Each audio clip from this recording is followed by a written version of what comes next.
नमस्कार, मैं हूं आपके साथ मोनिका गुप्ता और आप देख रहे हैं मसला।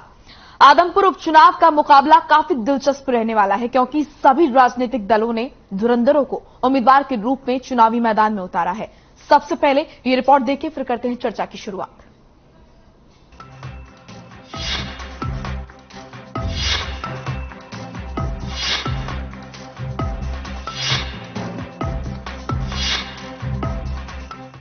हरियाणा की आदमपुर विधानसभा सीट पर 3 नवंबर को चुनाव होना है। यहां पर कुलदीप बिश्नोई के इस्तीफे के बाद सीट खाली हो गई थी, जिसके बाद अब चुनाव आयोग की तरफ से यहां पर उपचुनाव कराए जा रहे हैं, जिसके नतीजे 6 नवंबर को आएंगे। सबसे पहले जानिए आदमपुर के उपचुनावी दंगल में कौन कौन है मैदान में।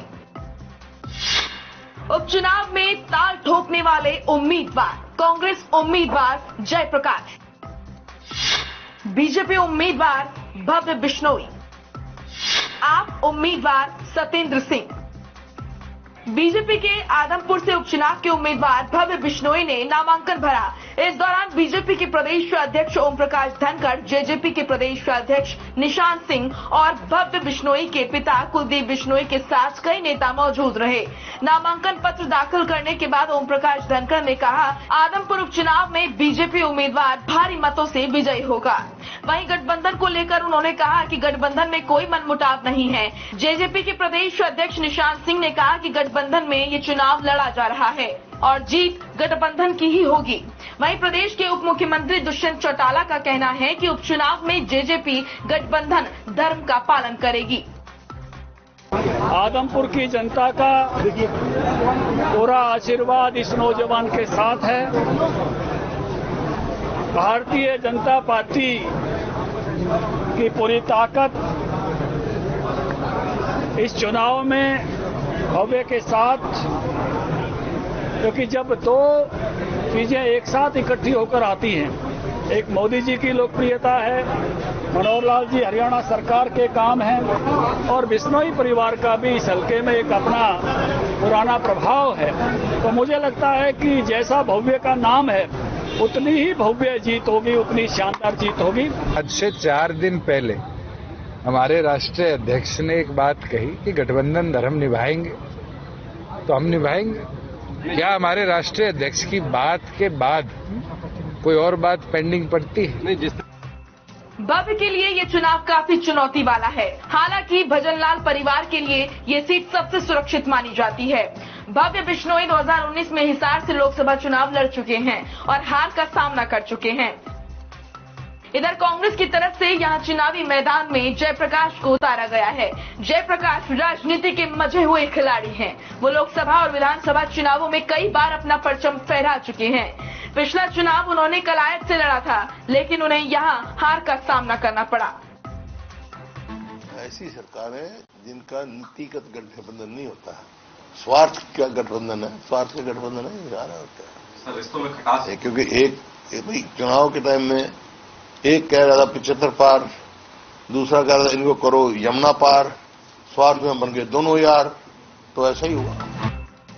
आम आदमी पार्टी ने भी यहां से अपना प्रत्याशी उतारा है।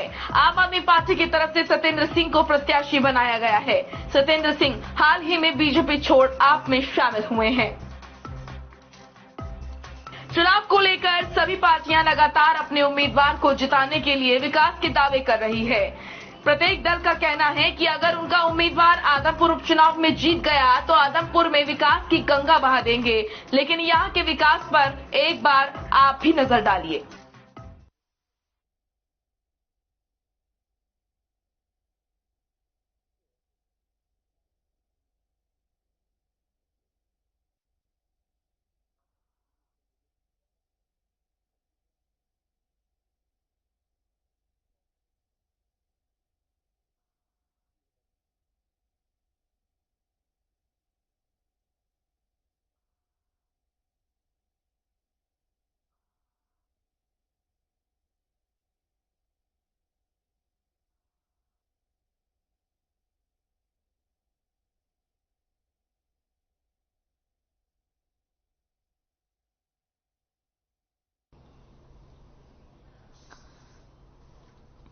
तो हरियाणा की आदमपुर विधानसभा सीट पर 3 नवंबर को चुनाव होना है और ऐसे में तमाम राजनीतिक दलों की तैयारियां पूरी हैं। कांग्रेस, बीजेपी, आम आदमी पार्टी ने अपने उम्मीदवार को चुनावी मैदान में उतारा, वहीं इन्होंने अभी तक अपने पत्ते नहीं खोले हैं।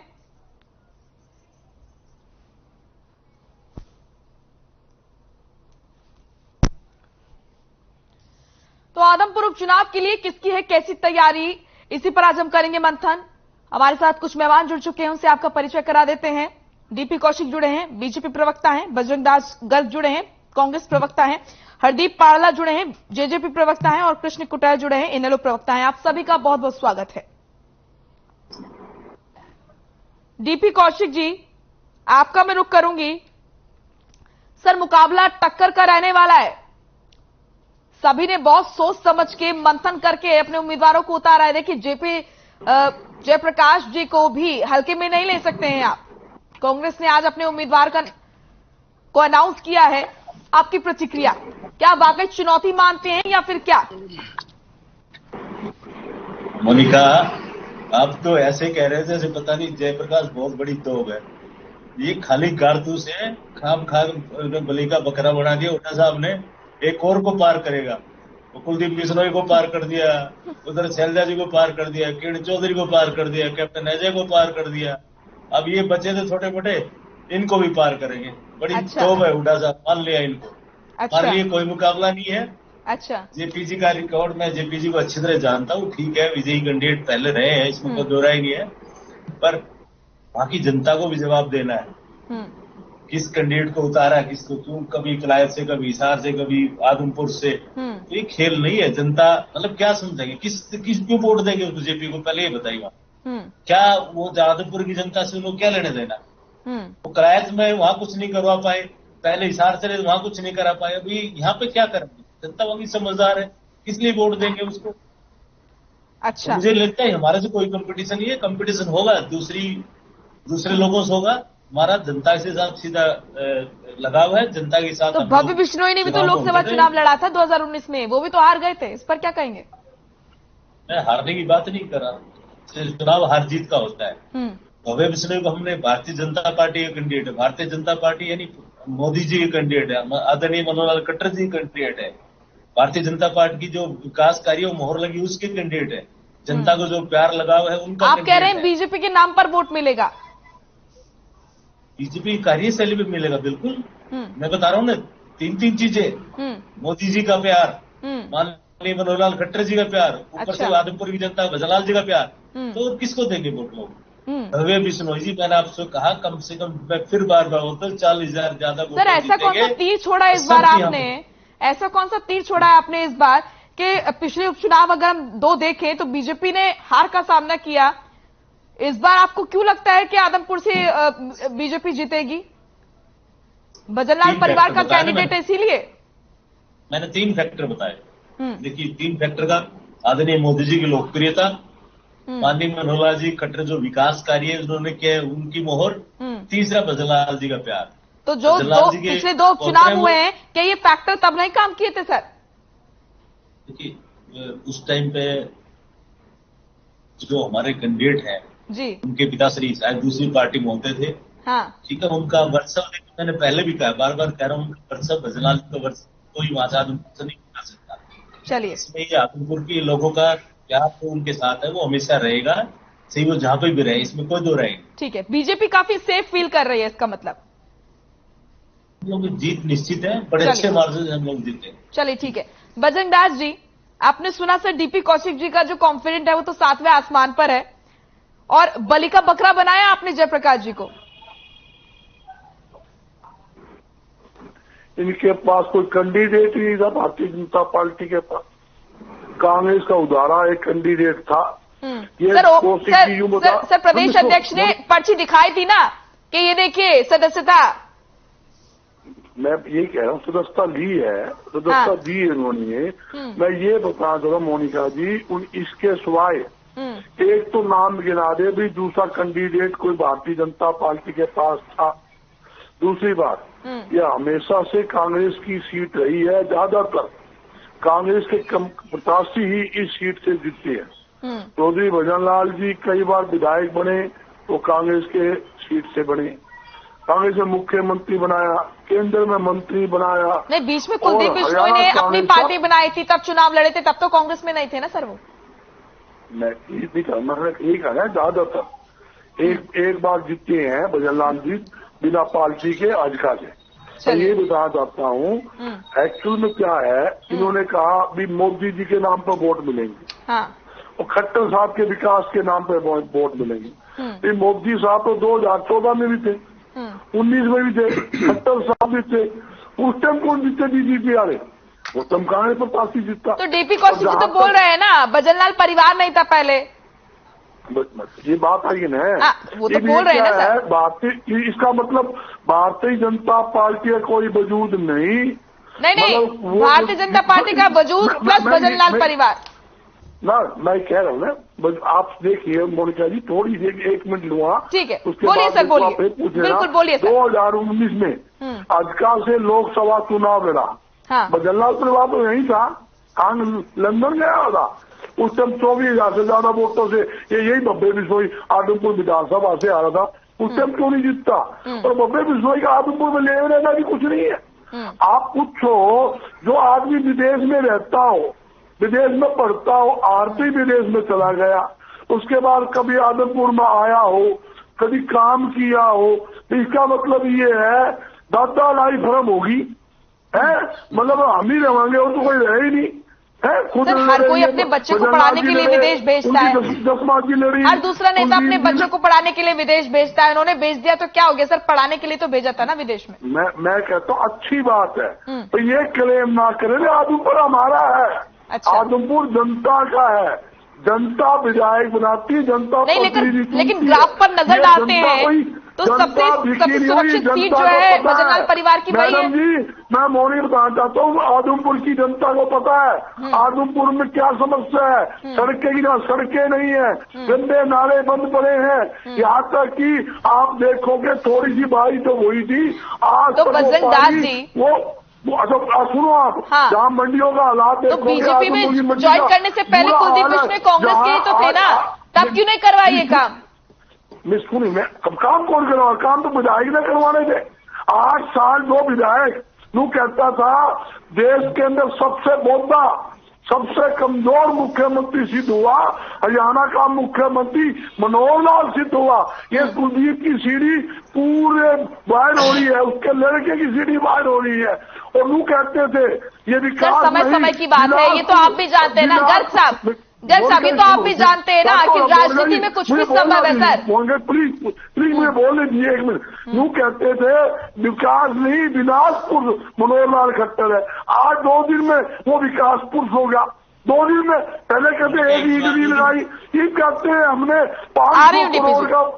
500 करोड़ रुपए का फंड लिया है पाइपलाइन के अंदर। और कौन सी पाइपलाइन है? यूं तो बता दो, खड्डे की रिपेयर आप करवा नहीं सके, पानी बरसाती पाना आप निकाल नहीं सकते, और बरसाती नाले तो आपके बंद पड़े हैं, सफाई व्यवस्था है नहीं, मंडी के अंदर इतना बुरा हाल है।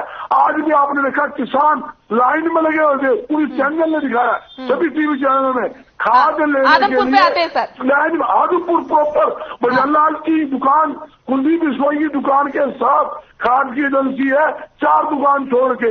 मैं हिसार जिले का हूँ, मुझे आदमपुर के हर गांव के बारे में, गली गली चप्पे के बारे में पता है। किस नेता की कहाँ दुकान है, कहाँ का बिजनेस है, अगर इस पर हम बात करने लगे तो सर पता नहीं कितनी खदान खुदकर सामने आ जाएगी। प्रदेश का व्यापारी, प्रदेश का मजदूर, आदमपुर का मजदूर इतना दुखी है, आप मोनिका जी सोच नहीं सकते। ये बहुत सर क्यों दुखी है? जब ये गांवों में जाएंगे इनको पता लग जाएगा।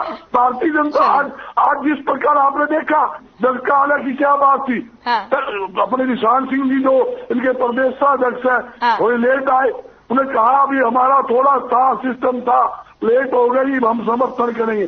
पता लग जाएगा ना तो भारतीय जनता पार्टी के पास आदमपुर में कोई वर्कर बचा है, सारे आदमी छोड़ के चले गए।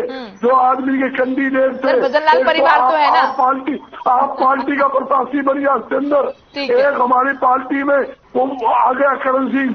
आप देखो वर्कर कोई बचा नहीं, सारे वर्कर कांग्रेस पार्टी ज्वाइन कर चुके हैं। भारतीय जनता पार्टी के कम से कम 700 कार्यकर्ता कांग्रेस पार्टी ज्वाइन कर चुके हैं और नेता पार्टी छोड़ रहे हैं। चलिए, किसके दम पर चुनाव लड़ेंगे? हाँ, किसके दम पर वर्कर? चलिए, ठीक है, ठीक है, ठीक है, ये 10 वर्कर का नाम गिना रहे। आदमपुर विधानपुरी सभा क्षेत्र में सर 10 वर्कर के तो नाम नहीं गिना पाएंगे, नेताओं के नाम जरूर गिना देंगे। तो 10 हमारे वर्कर मैदान में, ये 10 का नाम गिना दे तो मान जाऊंगा। तो हाँ भी भारतीय जनता पार्टी मैदान में, कोई मैदान मधुर नहीं है। जल्दी से छोटी सी प्रतिक्रिया सर, उसके बाद मैं आगे भी पहुंचूंगी। हरदीप जी और कृष्ण कुटेल जी के पास भी मुझे जाना है। डीपी जी जल्दी से छोटी सी प्रतिक्रिया। गर्ग साहब जी, जब इनकी अपनी आती है ना, भूपेंद्र सिंह हुड्डा कहाँ था, ये दीपेंद्र हुड्डा कहाँ था जब इनको चुनाव लोकसभा रोहतक का लड़वाया था? कहाँ था तब? ये तब भी विदेश में पढ़ता था ना, तब तो आप लोगों को ये बात नजर नहीं आई। दूसरी बात, आप कहते हो कि बजराल परिवार की दादा लाई। अरे ये तो ये हुड्डा भी क्लेम करता था रोहतक सोनीपत को हमारी दादा लाई सीट है, जिसने चौधरी देवीलाल को हराया। फिर एक माननीय छोटे से स्थान से डॉक्टर अरविंद शर्मा से चित गए, जबकि बोलते थे मोदी आ जाए तब भी हम हारेंगे नहीं। कूल डाउन गर्ग साहब, ये आदमपुर की जनता है। ये आप 10 वर्कर की बात करें, वहाँ पे हमारे हजारों वर्कर काम करने वाले हैं, हजारों वर्कर काम करने वाले हैं। और कैसे आपको जवाब करेंगे सर? आप बोल रहे थे, उन्होंने नहीं बोला बीच में। जब अपनी प्राप्ति, जब मैं बताऊं, आप पहले ये बता दो मुझे एक छोटी सी, मोनिका जी, ये हुड्डा कांग्रेस का कैंडिडेट है या कांग्रेस का कैंडिडेट है? वह तो किरण चौधरी तो नाट गई, मेरे से कोई सलाह मशवरा ना किया। शैलजा जी भी नाट गई। फिर किसका कैंडिडेट है ये? हुड्डा कांग्रेस का या कांग्रेस पार्टी का है? बताइए गर्ग साहब, बता दीजिए प्लीज। ठीक है सर, जवाब लूंगी, लेकिन उससे पहले दास जी आगे भी मुझे बढ़ना है। आप देंगे प्रतिक्रिया, मैं बाद में लूंगी आपसे। ठीक है, हरदीप जी आपके पास मैं आऊंगी। सर, लगातार चर्चाएं हो रही हैं सियासी गलियारे में, बीजेपी और जेजेपी के गठबंधन पर सवाल खड़े कर रहे हैं लोग, क्या कहेंगे सबसे पहले? देखिए मोनिका जी, ये विपक्षी दलों के पास एक्चुअली में कोई मुद्दा नहीं होता। आज जो कांग्रेस की हालत है, आप ये देखिए, कांग्रेस को आदमपुर हल्के से कोई प्रत्याशी नहीं मिला। इनकी जो हालत है, इतनी पतली हो चुकी है धरातल पर, इनको बाहर से जो कलायत हल्के में लड़ते आए हैं जयप्रकाश जी, उनको अपना प्रत्याशी बनाना पड़ा। और मैं मोनिका जी आपको एक बात बता दूं, ये आदमपुर की जनता के ऊपर अत्याचार नहीं है, बल्कि ये तो जयप्रकाश जी के ऊपर खुद पर अत्याचार है।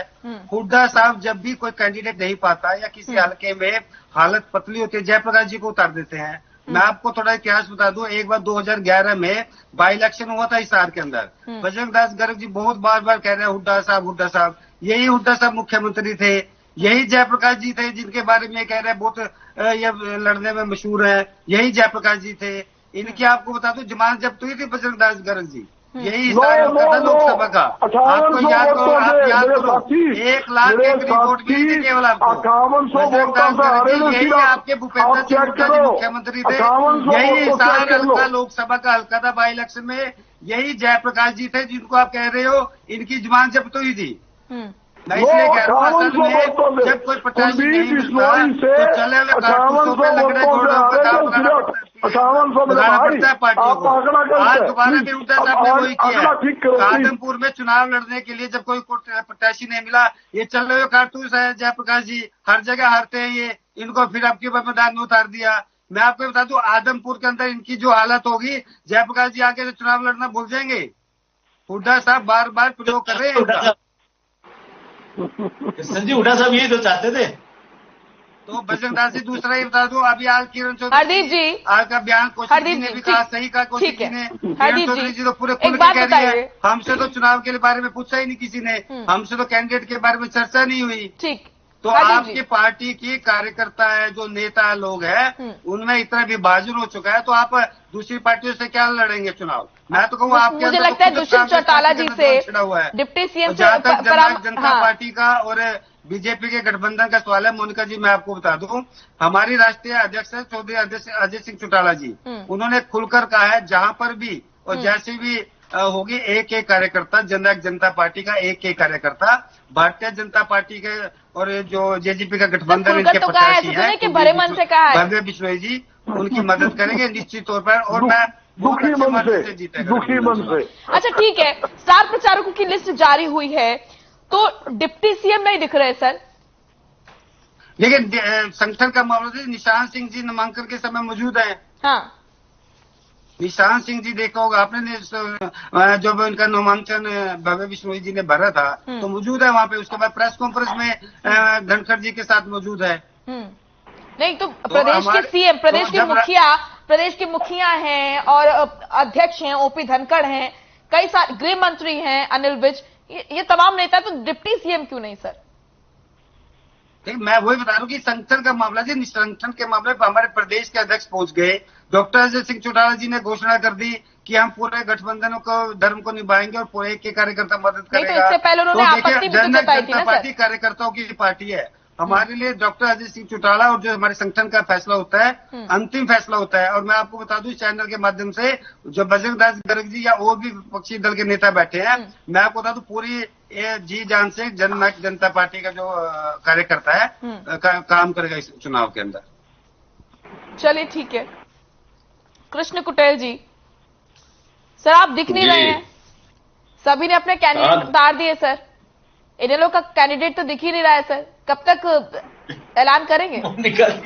मोनिका जी, जब 6 अक्टूबर को हिसार के अंदर इंडियन नेशनल लोकदल पार्टी की जो है कि बैठक हुई और बैठक के अंदर एक 5 सदस्यीय कमेटी का गठन किया गया और 5 सदस्यीय कमेटी गठन करके और कहा कि पूरे आदमपुर का ये दौरा करेगी और दौरा करने के बाद जनता जो चाहेगी उसके बीच के अंदर 13 तारीख को जो है कि कैंडिडेट जो है कि इंडियन नेशनल लोकदल का हम घोषित कर देंगे और आदमपुर को 5 जोन के अंदर डिवाइड करके हमारी जो कमेटी का गठन हुआ और वो प्रत्येक गांव के अंदर पहुंची है और रिपोर्ट आ चुकी है और कल वो पेश की जाएगी और कैंडिडेट आपके बीच में होगा और निश्चित तौर पर ये सीट इंडियन नेशनल लोकदल जो है कि वो जीतेगी, क्योंकि जनता जो है कि कुलदीप बिश्नोई से जवाब मांगेगी कि आपने जो इस्तीफा देकर के जो है कि जनता को जो है कि इस उपचुनाव के अंदर झोंकने का जो काम किया है, जनता आपको माफ नहीं करेगी। क्योंकि जो है कुलदीप बिश्नोई जी जो है कि अपने बेटे को जो है कि राजनीति के अंदर जो है कि मजबूत करना चाहते हैं और इस मंशा से जो है कि उसने कांग्रेस पार्टी को छोड़ करके जो है बीजेपी को ज्वाइन किया है और जो कि अपने निजी स्वार्थ के लिए और इस चुनाव के अंदर जनता को जो है कि झोंकने का काम किया है।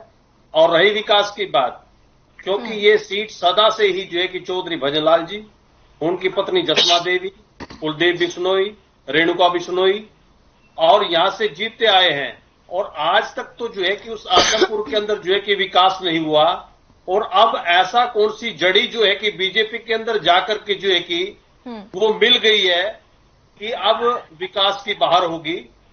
अगर बीजेपी जो है कि आदमपुर के अंदर जो है कि विकास करना चाहती तो पहले भी यहां पर कार्यकर्ता रहे हैं, सोनाली फोगाट ने यहां से चुनाव लड़ा है और ये भी एक बहुत बड़ा मुद्दा इस जो है कि आदमपुर के अंदर रहेगा। जनता जो है कि वो जवाब मांगेगी कि किस मुंह से जो है कि कुलदीप बिश्नोई जो है कि वहां पर वोट मांगने का काम करेंगे। और आज भाई बजरंग दास जी जो है और कांग्रेस के पक्ष के अंदर जो है कि बोल रहे हैं, वो कुलदीप बिश्नोई भी कांग्रेस से ही थे और आपके सदा ही जो है कि कांग्रेस से विधायक बढ़ते आए हैं और आप किस मुंह से कहेंगे कि है ना हम जनता का जो है कि वहां पर विकास करेंगे, आदमपुर का जो है कि विकास करेंगे। आज कांग्रेस और बीजेपी दोनों जो है कि कटघरे के अंदर खड़ी हुई है, लेकिन इंडियन नेशनल लोकदल जो है निश्चित तौर पर यह जो है कि चुनाव जीतेगी और इस चुनाव के अंदर बहुत बड़ा खेल होगा। इंडियन नेशनल लोकदल को तो लोगों ने मौका ही नहीं दिया ना कटघरे में खड़ा करने का। मोनिका जी, इंडियन नेशनल लोकदल तो जब चुनाव जीतेगी ना जिनको प्रत्याशी मिलेगा वहां से, मुझे नहीं लगता अगर अभय सिंह चौटाला जी ने इलाहाबाद से रिजाइन किया, वो किसानों के पक्ष के अंदर किया है, किसानों की भलाई के लिए किया है, क्योंकि किसान जो है कि आंदोलित था और किसानों ने घोषणा की थी कि जो विधायक और एमपी जो है रिजाइन करके जो है कि हमारा समर्थन करेगा। सर इतनी सुस्त क्यों नजर आ रही है पार्टी? देखिए सुखबुगाहट नजर नहीं आ रही है। के अंदर जाकर के जो है कि चौधरी अभय सिंह चौटाला जी ने जो है रिजाइन किया और वो किसानों के पक्ष में किया, ना कि अपने निजी स्वार्थ के लिए। ठीक है। ठीक है, लेकिन सर पार्टी इतनी सुस्त क्यों नजर आ रही है? जैसे आप लगातार चर्चाएं हो रही हैं, बीजेपी का कैंडिडेट, नामांकन और लिस्ट जारी हो रही है। कांग्रेस की अगर हम बात करें, जेजेपी की, तमाम पार्टियां तैयारी कर रही है, लेकिन इनेलो इतनी सुस्त क्यों नजर आ रही है, एक्टिव क्यों नहीं? इनेलो सुस्त नहीं है। इनेलो का जो है कि संगठन मजबूत है, और मैंने पहले भी बताया है कि हम प्रत्येक गांव का जो है कि दौरा कर चुके हैं, तमाम रिपोर्ट्स आ चुकी हैं, और जो है कि अभी तो जो है कि नामांकन का समय बाकी है। ठीक है, अभी तो 2 दिन, 13 दिन और 14 तारीख को जो है कि चौधरी अभय सिंह चौटाला जी ने कहा था कि भी हम 14 तारीख को नॉमिनेशन फाइल कराएंगे, कल कैंडिडेट जो है कि वो डिक्लेयर हो जाएगा, इसमें कोई वो नहीं है। इंडियन नेशनल लोक दल बड़ी मजबूती के साथ है, और कोई घबराने की, पहले भी हमने आदमपुर का चुनाव लड़ा है, राजेश पुगाट जी ने जो है कि यहां से चुनाव लड़ा और अच्छे जो है कि वोट यहां से लिए हैं, और कल आपके बीच में जो है कि कैंडिडेट आ जाएगा और इंडियन नेशनल लोक दल मजबूती के साथ जो है कि वो चुनाव को लड़े, क्योंकि कांग्रेस और बीजेपी तो जो है वो आंख मिचौनी का खेल खेल रही है, क्योंकि ये दोनों ही एक थैली के चट्टे बट्टे हैं, और क्योंकि हुड्डा जो है कि बीजेपी से मिला हुआ है, और क्योंकि उसके ऊपर जो है कि जो प्रतिभूमि घोटाला जो है वो उसकी तलवार जो है कि वो लटकी हुई है, इसलिए वो जो है कि कमजोर कैंडिडेट जो है कि कांग्रेस का बीच में उतार करके जो है कि उसने अपना खेल पूरा कर लिया है। ठीक है, ठीक है। डीपी कौशिक जी, प्रतिक्रिया आपकी, फिर इसके बाद मैं आ रही हूँ पद्मदास जी आपके पास भी। मैं मेरे मित्र की बात सुन रहा था, मुझे बड़ी हंसी आ रही थी। ऐसे कह रहे थे कि पास कैंडिडेट की लाइन लगी पड़ी है। पिछली बार आपने विधानसभा चुनाव देखा था। कौशिक जी, मुझे माफ कीजिएगा, एक छोटा सा ब्रेक मुझे लेना पड़ रहा है। ब्रेक के बाद आप अपनी बात जारी रखिएगा। एक छोटे से ब्रेक के लिए रुक रहे हैं, फॉरन लौटेंगे।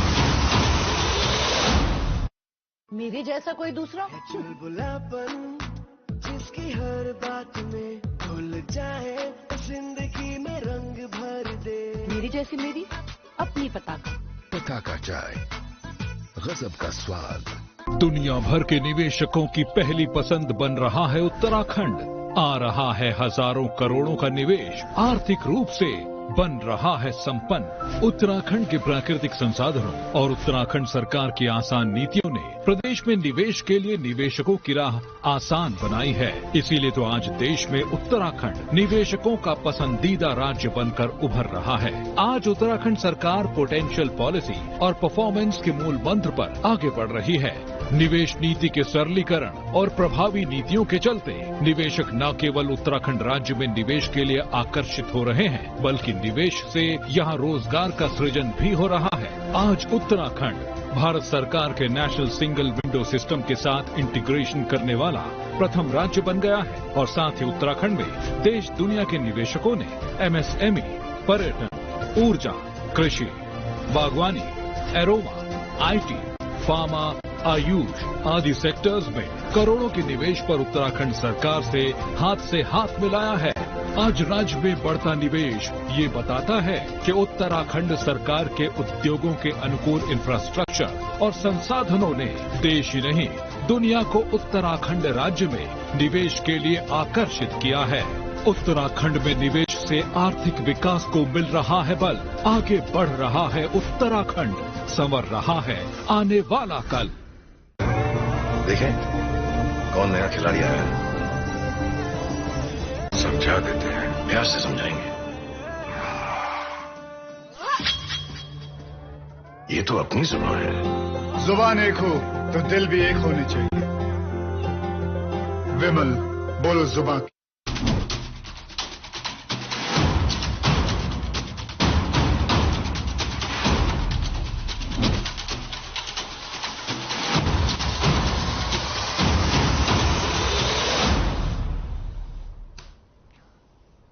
ब्रेक के बाद स्वागत है आपका।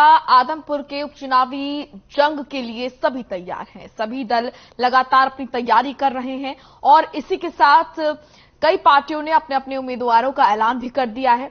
इसी मुद्दे पर हम कर रहे हैं चर्चा कि आदमपुर के उपचुनाव को लेकर किस पार्टी की कितनी तैयारी है और कौन कितना ज्यादा आश्वस्त है जीत को लेकर। तो हमारे साथ लगातार मेहमान जुड़े हुए हैं। डीपी कौशिक बीजेपी प्रवक्ता है, बजरंग दास गर्ग कांग्रेस प्रवक्ता, हरदीप पाडला बीजेपी माफ कीजिएगा जेजेपी प्रवक्ता, कृष्ण कुटेल इनेलो प्रवक्ता। डीपी कौशिक जी, आप अपनी बात पूरी कीजिए सर।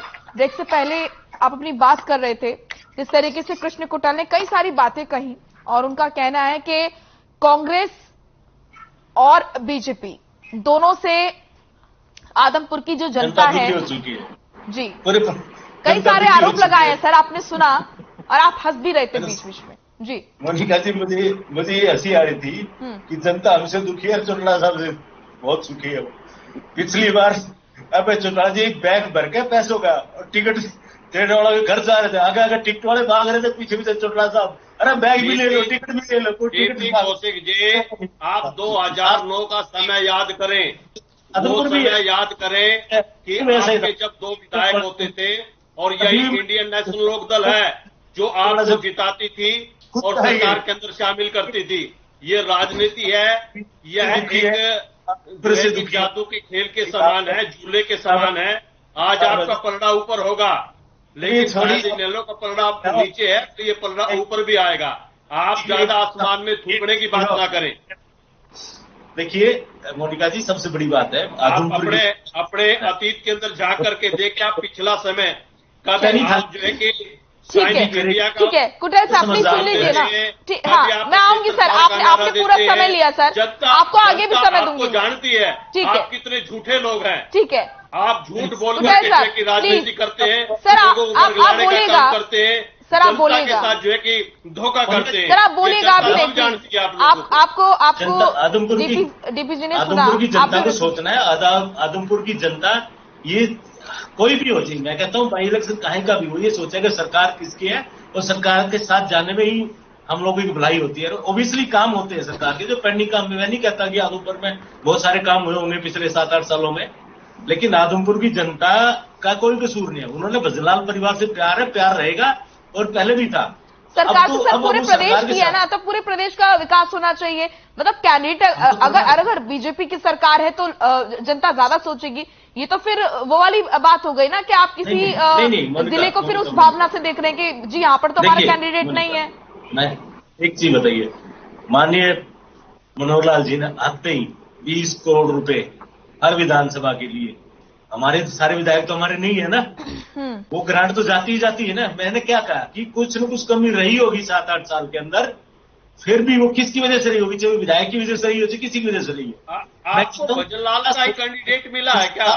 अरे बीजेपी का कोई आऊंगी ना सर, आपने अपना पूरा समय लेना सर। ठीक है, मैं आऊंगी आपके पास। कि बीजेपी का कार्यकर्ता नहीं है कि जिसको आप टिकट दे करके मैदान में उतार सकते हैं। साथ रही है, अब वो हमारे हरियाणा प्रदेश के अंदर मोदी जी का दिया, मनोहर लाल जी का दिया और भजनलाल जी का दिया, तीनों को मिलकर हमारा कैंडिडेट बहुत मजबूत कैंडिडेट है और जनता वहां के उनको अच्छी भारी वोटों से विजयी करा के ये जो सीट भाजपा की सीट में डालेगी, झोली में डालेगी। ठीक है दास जी, जयप्रकाश ही क्यों? अब मोनिका जी पूछिए। जी, जयप्रकाश जी ही क्यों सर? जयप्रकाश जी का क्या सवाल किया आपने मोनिका जी? जी, उम्मीदवार के रूप में जयप्रकाश जी ही क्यों? दौड़ में तो कई सारे नाम थे ना, तो जयप्रकाश जी का ही क्यों नाम चुना गया? हालांकि बीजेपी तो कह रही है कि बलि का बकरा बनाने के लिए, लेकिन आप बताइए ना सर। हाँ, काफी लोग पाइपलाइन में थे और जो हाईकमान ने जो फैसला लिया वो बड़ा उचित फैसला लिया है। सारे उम्मीदवार इसके जयप्रकाश के समर्थन में आए हैं और एक मत होकर इसको पार्टी का कैंडिडेट बनाया है। 2009 के अंदर भी जयप्रकाश जी चुनाव लड़ा था, विधानसभा का चुनाव लड़ा, उस टाइम 5800 वोटों से भाई कुलदीप से हारे थे और उसके अंदर भी कुछ गड़बड़ रही, वो कहना नहीं चाहता। आपको सबको पता है किस प्रकार कुछ जो लोग जयचंद थे उन्होंने हराने का काम किया, नियुक्तिबाजी पलटी हुई थी। और आज के हालात में बता देता हूँ, आज का हालात कई प्रकार के मुद्दे हैं। आज मुद्दा जो क्या है, विकास का है। विकास नाम की कोई चीज नहीं है। गांवों में तो इतना बुरा हाल है, आप देखोगे गंदगी के ढेर, सड़क नहीं, पीने का पानी नहीं, गांव के लोग रो रहे हैं कि क्या हालात है। बार बार यही आगे आ जाते हैं भी हम ही रहेंगे, वो कोई आदमी नहीं है। ये हालात बीजेपी के आने पर ही बने सर। कांग्रेस जब थी तब तो ये हालात एकदम ठीक थे। नहीं, कांग्रेस थी जब बिल्कुल अच्छे हालात थे। अच्छा। सारे सड़कों का जाल आप देखोगे, आदमपुर के साथ सारे सड़कों का जाल कांग्रेस के राज में हुआ। जैसे नेशनल हाईवे के लिए वैसे सड़कें आदमपुर की होती थी। और सबसे बड़ा बात, वहां का व्यापार इतना जबरदस्त व्यापार था। और मंडी में दुकान हिसार के अंदर तो 1.25 लाख की होती थी, 1.25 करोड़ रुपए की। अनाज मंडी की आदमपुर दुकान 4 करोड़ की होती थी। पूरा व्यापार, कॉटन का व्यापार, कॉटन का जो नंबर 1 आदमपुर में, गवार का जो नंबर 1 आदमपुर में, आयल मिल आदमपुर के अंदर, दाल मिल आदमपुर के अंदर। आज सारे उद्योग वहां बंद हो चुके हैं। बहुत कम उद्योग वहां पर बचे हैं क्योंकि सरकार की गलत नीतियों के कारण लगातार उद्योग ठप हुए हैं, काम ठप हुए हैं। ये वो सरकार है जिन्होंने, मोदी साहब ने कहा था हर साल 2 करोड़ युवाओं को रोजगार दूंगा। जो देना तो दूर की बात, युवाओं को बेरोजगार कर दिया। आप देखो किस मुद्दे में चुप बोल। एक तो मुद्दा बता दे, या तो महंगाई के मुद्दे पे आप कह रहे हैं सही है। कांग्रेस के राज के में जो सिलेंडर, गैस सिलेंडर 400 रुपए, आप कह रहे हैं ना सर, सही है, ठीक है। लेकिन मेरे एक सवाल का जवाब दीजिए। आप दावा ठोकते हैं। जनता की मुंह की आवाज बोल रहा हूँ मोनिका जी। सर मैं तो बोल ही रही हूँ ना, आप जो बोल रहे हैं ठीक है। आपके चैनल पर, आपका चैनल का जो रिपोर्टर है, चीफ हीरो है, उसने जो रिपोर्टिंग की आदमपुर में जाके तो दिखा रहा कुंडू जी मारा, तो भी आदमपुर की जनता कितनी नाराज है। उन्हें बताओ ना, 21 बार की चोट की वोट, उन आत्मा की वोट पर उन्हें कहा था कुलदीप ने, मैं आत्मा की वोट, कांग्रेस का गढ़ रहा है ना, कांग्रेस का गढ़ रहा है ना, आप बोलते हैं। मैं बताऊँ आपके चैनल की बता रहा हूँ मैं, जो लोगों ने कहा कि कुलदीप ने कहा था कि आत्मा की आवाज से वोट देंगे। सर हमारा चैनल तो सही दिखाता है, सही दिखाया होगा। पार्टी को वोट दी, मगर इसने वोट को भाजपा में कन्वर्ट कर दी। ये जनता कहती है हम आत्मा की आवाज से वोट देंगे, कांग्रेस के पक्ष में वोट करेंगे और भारतीय जनता पार्टी के प्रत्याशी को हराएंगे। ये आदमपुर की जनता, बहादुर जनता, ईमानदार जनता और दुखी सभी के पास आ रही है। लेकिन बजरंग दास जी, मेरे एक सवाल का जवाब दीजिए। आप ये कहते हैं ना कि आदमपुर बहुत नजदीकी व्यक्ति थे, आदमपुर की जो सीट है वो कांग्रेस का गढ़ रही है। कांग्रेस का जब गढ़ रही है तो सर क्यों इतनी कमियां वहां पर आप गिना रहे हैं? क्यों फिर विकास नहीं हुआ है? मेरे जो रिपोर्टर ने दिखाया वो एकदम सही दिखाया। मैं यही बताना चाहता हूँ मोनिका जी, कुंडल जी ने जो रिपोर्टिंग की, जो आपके चैनल ने दिखाया, पहले मैं आपको धन्यवाद करता हूँ जो आपने सच्चाई जनता के सामने रखी। मैं क्या कह रहा हूँ, जो भी काम हुआ कांग्रेस के राज में गिना सकता हूँ। हमारे राज्य के अंदर 3 रुपए किलो गेहूं, 3 रुपए किलो चावल देना काम किया और राशन डिपो के माध्यम 20 रुपए क्या कहना क्या चाह रहे हैं मुझे समझ नहीं आ रहा है। हमने गरीब व्यक्ति के घर तक पाइप की लाइन कुट्टी मुफ्त कुट्टी देने काम किया। पीने पानी दूसरी तरफ आप बोल रहे हैं कि आदमपुर में ये कमी है, वो कमी है। गरीब व्यक्तियों को 3 लाख से ज्यादा लोगों को दिया। यहाँ तक कि हमने नौकरियां पकड़ी। इन्होंने क्या किया? इन्होंने सर उनको जनता ने देने का मौका ही कब दिया सर? बजरंग दास जी, उनको जनता ने देने का मौका ही कब दिया? बताइए ना सर, आपका तो गढ़ रहा है ना, आप कहते हैं। हमें जान है 8 साल भारतीय जनता पार्टी की सरकार है। उन्होंने कहा हमने बिना भेदभाव के प्रदेश के अंदर काम करवाए, सभी को पैसे दिए। तो कहाँ गए पैसे? कहाँ हुआ विकास? आप विकास नाम की एक आइटम गिनवा रहे। आदमपुर में एक स्कूल बनाया हो, एक हॉस्पिटल बनाया हो, या कोई एक काम पर गिरा दे भी, इस सरकार ने ये काम किया। इस सरकार ने एक काम तो जरूर किया। मेरे सवाल का ठीक है, मेरा सवाल सर, मुझे सभी के पास जाना है सर, एक सेकेंड। ठीक है दास जी, आयल मिल बंद करवा दी। ठीक है दास जी, मैं बहुत छोटी छोटी सवाल कर रही हूँ, उसका आंसर ऐसे दीजिएगा सर। मुझे एक बात बताइए, आप कहते हैं कांग्रेस का गढ़ है आदमपुर, है? आप मानते हैं? पक्का गढ़ है। हाँ, बीजेपी को मौका नहीं मिला वहां विकास करने का। फिर आप ये जो कमियां गिना रहे हैं, ये किसकी कमियां गिना रहे हैं? आप ये बताइए जरा। मैं यही बताना मोनिका जी, हमने उद्योग लगवाए, हमने व्यापार बढ़ाया, हमने रोजगार दिए, हमने विकास किए। 8 साल में इन्होंने सत्यानाश कर दिया। अच्छा। कुलदीप भाई का मैं समर्थन करता हूँ। कुलदीप भाई ने एक बात कही थी, ये आप कुलदीप जी का समर्थन तो करते हैं, विनाश पुरुष उसने कहा था, तो कुलदीप जी मुंह की वर्डिंग कह रहा हूँ। मुख्यमंत्री मनोहर लाल विकास पुरुष नहीं विनाश पुरुष है। सर आप थोड़े कंफ्यूज लग रहे हैं। सबसे कमजोर मुख्यमंत्री मनोहर लाल सिद्ध हुआ है। वो ये कुलदीप की मुंह का बयान है। कहो तो मैं आपको आपके साथ टीवी दिखा देता हूँ। जब वो बयान दे रहे हैं 8 साल तो विनाश था, 8 साल तो मतलब मुख्यमंत्री सबसे बोलता था, देश में सबसे कमजोर था। सर मेरे पास भी बहुत सारे बयान है सर, आपके नेताओं के भी और उनके नेताओं के भी। ठीक है ठीक है सर, सरकार बढ़िया हो गई। ठीक है ठीक है सर, ठीक है। ये तो सवाल मैं कोशिश से पूछा होता हूँ। ठीक है हरदीप जी कुछ कहना चाह रहे हैं, उसके बाद कुटेल जी मैं आपके पास आती हूँ। ठीक है हरदीप जी। मुर्गा जी, बजरंग दास जी बहुत बड़ी बड़ी बातें कर रहे हैं। तो ये बता दें इन्होंने कांग्रेस के टाइम में अब तक क्या किया आदमपुर में। ये कह रहे 3 किलो इधर उधर की बातें मारने की अपेक्षा अब ये कह रहे हैं कोई कोर्ट का नाम बता दो, कोई प्रोजेक्ट बता दो आपके टाइम में आदमपुर में लगाओ या आपने लगाया हो। आइटम गिरा सकता हूँ आपने विकास के रास्ते। देखिए बजरंग दास जी साफ तौर पर ये कह रहे हैं कि कांग्रेस ने खूब विकास किया, लेकिन जैसे ही बीजेपी आई, दास जी दास साहब मैं बात कर रही हूँ सर। कांग्रेस ने विकास किया, विकास नहीं किया, इन्होंने घोटालों का विकास किया, इन्होंने अपनी जेबें भरी है कांग्रेस के नेताओं ने। इस तरह से किसी की बात समझ में नहीं आ रही। हुआ था रोहतक से हुड्डा साहब हार गए थे, गर्ग जी प्लीज, जितेंद्र हुड्डा जी हार गए। सर मलाई खाने का मौका आपको मिलेगा, आप भी खाएंगे ना सर। मलाई खाने का मौका आपको मिलेगा, आप भी खाएंगे। ठीक है सर, ठीक है। मोनिका जी आप इनसे एक बात पूछिए, हुड्डा साहब रोहतक से हार गए, भूपेंद्र जी हार गए। हाँ। और ये देखिए जो जयप्रकाश जी जिनकी ये बात कर रहे हैं ये तो खुद कलायत से हारे हुए हैं। साफ कह रहे हैं ना कि कांग्रेस ने विकास किया, कांग्रेस ने विकास किया, लेकिन बीजेपी जब से आई उसने भेदभाव किया, उसने विकास होने नहीं दिया। मोनिका जी एक बात बताऊं? बोलिए डीपी जी। गर्ग साहब आपकी परंपरागत सीट रही है, कांग्रेस की सीट रही है, सब कुछ बढ़िया किया आपने, काम भी आपने विकास करवाए। अरे इन 70 सालों में कोई आदमपुर का आदमी आपने बनाया? कोई आदमपुर का आदमी कांग्रेस बजलाल परिवार के लोग कांग्रेस में शामिल किया क्या? बता दो 2 बार। कोई कैंडिडेट नहीं मिला आदमपुर से आपको? अरे कोई कैंडिडेट आदमपुर से नहीं मिला क्या 70 सालों में? तो इतनी लापरवाही आप लोगों ने की, कमाल की बात कर दी कि आपने आदमपुर में सब कुछ करा दिया, पर एक आदमी अपना नहीं बना पाए इस परिवार के अलावा। कैसी बात करो गर्ग साहब? मोनिका जी ये सब गर्ग साहब है ना, ऐसे चाबी भर के आते हैं कांग्रेस के वहां से, रटी रटाई सारी बातें एकदम से रटने लग जाते, सुनते ही नहीं किसी की।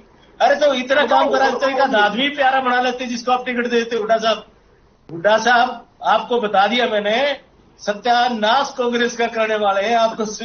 ये 2024 तक चलिए सर, ये तो भविष्य के गर्व में है। ठीक है कुटेल साहब आपकी प्रतिक्रिया।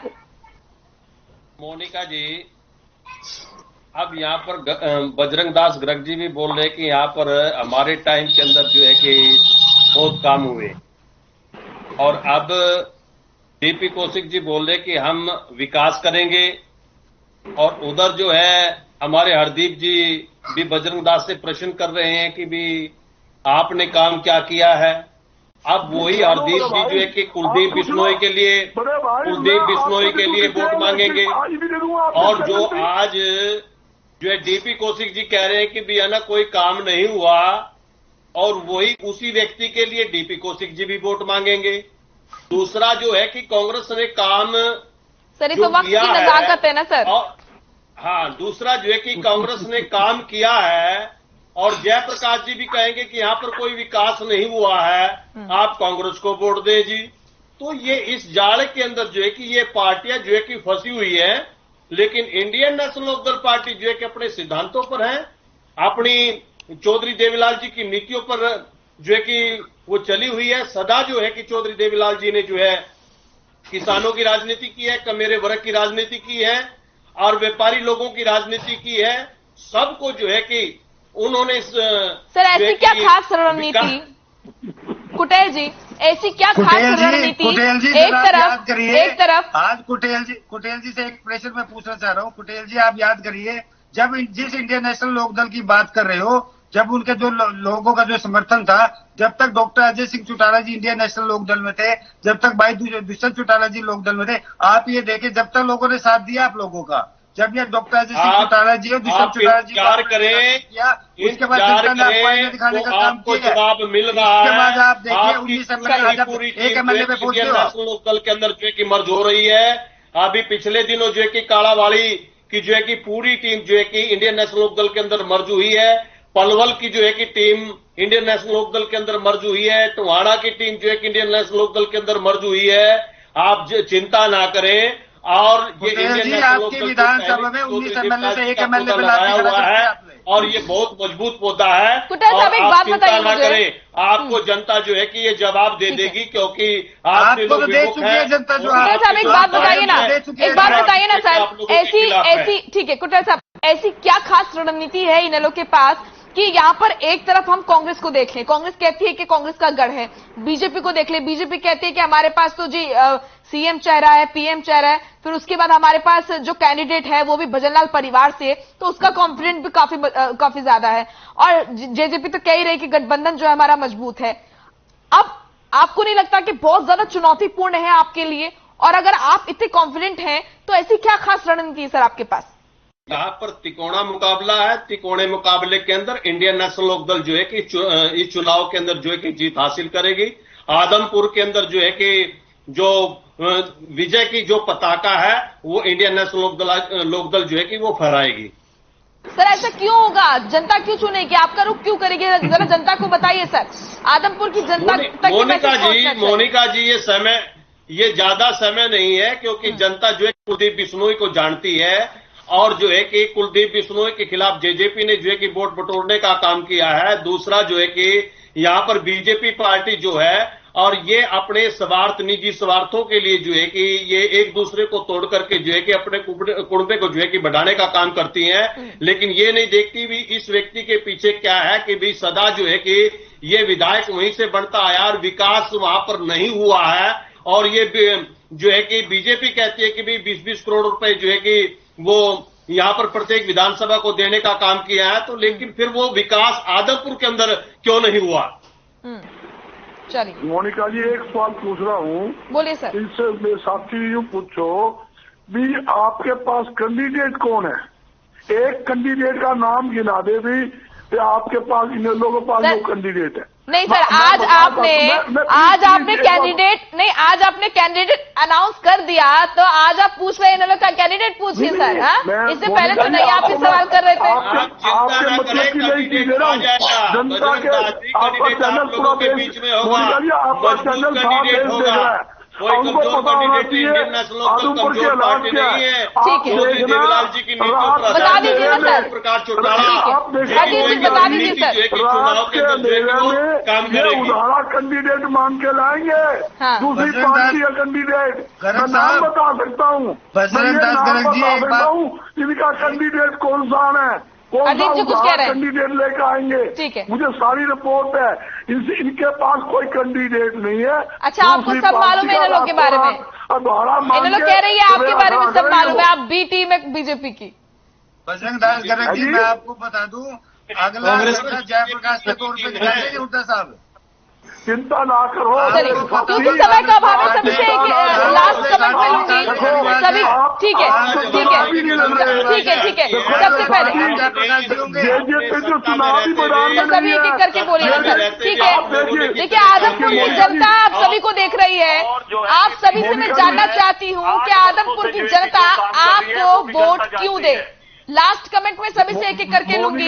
सबसे पहले डीपी कौशिक जी आपके पास आऊंगी। एक सेकंड सर, प्लीज सर, मैं सभी के पास आ रही हूँ सर, आपको भी, हाँ आपके पास भी आऊंगी सर, एक सेकंड। मोनिका जी, आदमपुर की जनता कांग्रेस पार्टी को वोट इसलिए देगी कि अगर भावी सरकार 2024 के अंदर कांग्रेस की सरकार बनने जा रही है, भारी बहुमत से बनने जा रही है, और दो सरकार 9.5 साल हरियाणा के अंदर 2005 से लेकर 14 तक रही, 9.5 साल का जो कार्यकाल रहा, विकास के नाम पर जो है किसानों को राहत दी, व्यापारी को राहत दी, उद्योगपति को राहत दी, लोगों को रोजगार दिया, वो कार्यकाल आज प्रदेश की जनता याद कर रही थी कांग्रेस राज के अंदर जो काम हुआ, उसके बाद विनाश के सिवाय कुछ नहीं है। इसलिए जनता चाहती है कांग्रेस का प्रत्याशी जीते।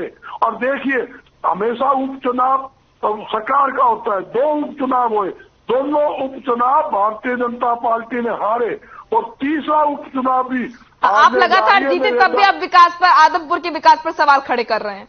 आप तो लगातार जीते ना। ठीक है, बिल्कुल है। ठीक, मैं आंकड़े दे सकता हूँ। ठीक है, आ रही सबके पास एक बार आ रही।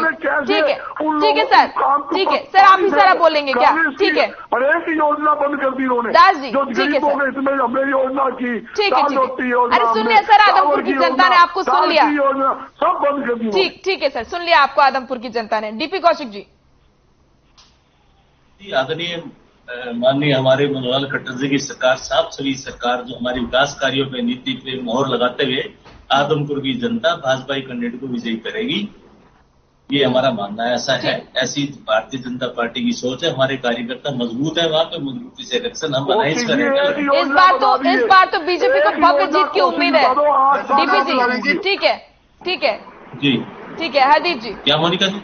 मैं कह रही हूँ, इस बार तो बीजेपी को भव्य जीत की उम्मीद है। कि अनुशासन में रह के काम, ये सबके बीच में बोलते हैं, निवेदन ये है बजरंगदास जी, कृपया करके बीच में मत बोले। ठीक है सर। मोनिका जी, मैं आपको एक बता दूं, भारत के अंदर एक लोकतांत्रिक व्यवस्था है, और लोकतांत्रिक व्यवस्था में किसी भी पार्टी की जो साख है वो इस चीज पर डिपेंड करती है कि पार्टी जनता जो चुनावों में गई थी कौन से वायदे लेके गई थी। दुष्यंत चौटाला जी ने, जब हम चुनावों में गए विधानसभा में, हमने 2-3 मुद्दे बहुत महत्वपूर्ण वायदे किए थे।